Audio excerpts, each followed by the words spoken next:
দীপক চ্যাটার্জি বলছি। নিজেকে actually resist করতে পারলাম না। ভাবছিলাম ভিডিও বানাবো না, কারণ কেস নিয়ে তো আলাদা করে কাজ করছি। বাট মজার হচ্ছে আজকে এসআইয়ের যে লিস্টটা বেরোলো, তো টাইম ফ্রেমটা একটু বলে দিই এই সুযোগে। আগেই ভেবেছিলাম বলবো, আগে আমার স্ক্রিপ্টটা বা আলাদা করে জিনিসগুলো লেখা ছিল টাইম লাইন ওয়াইজ। তো আমি বেসিক্যালি 6 জানুয়ারিতে আমার এসআইআর হিয়ারিংটা হয়। এবার হিয়ারিংটা হয় এই কারণে, কারণ আমার ম্যাপিং নেই বাবা মার সাথে, কারণ বাবার 2002 সালে নাম ছিল না, 1971-এ নাম ছিল বাবা মার। তো ভোটার কার্ডটা নতুন করা হয়েছে 2007 সালে, সেই জন্য নেই, ম্যাপিং ছিল না, সেই জন্য ডেকেছিল। অ্যান্ড বিএলও ম্যাডাম আমাকে পার্সোনালি চেনেন অনেক বছর ধরেই আমাদের এখানকার। তো অবভিয়াসলি হিয়ারিং হলো যথারীতি। প্রসেসটা একটু আনপ্ল্যান ছিল, ঠিক।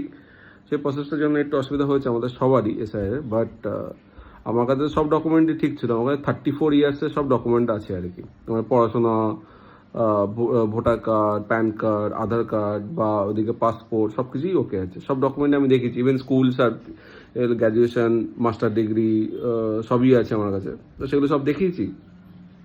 দেখানোর পরে বিএলও আর ইওর মানে দুজনেই বলেছে সব ঠিক আছে, কোনো অসুবিধা নেই, তো ওকে হয়ে যাবে, কোনো অসুবিধা নেই। তো তাহলে 6 জানুয়ারি তো অলরেডি বুঝে গেছি যে ফাইনাল লিস্টে যখন আসবে তখন আমার নামটা আসবে। তো ওটার জন্যই এবারে আমি পরে কি করলাম, সেই 24শে জানুয়ারি আমি গেলাম হচ্ছে এফআইআরটা করতে। বা এফআইআর না করে তখন জিডি করলাম আর কি। মানিকতলা ওনারা আমাকে গাইড করলেন, যেটা সেটা করা হলো জিডিটা।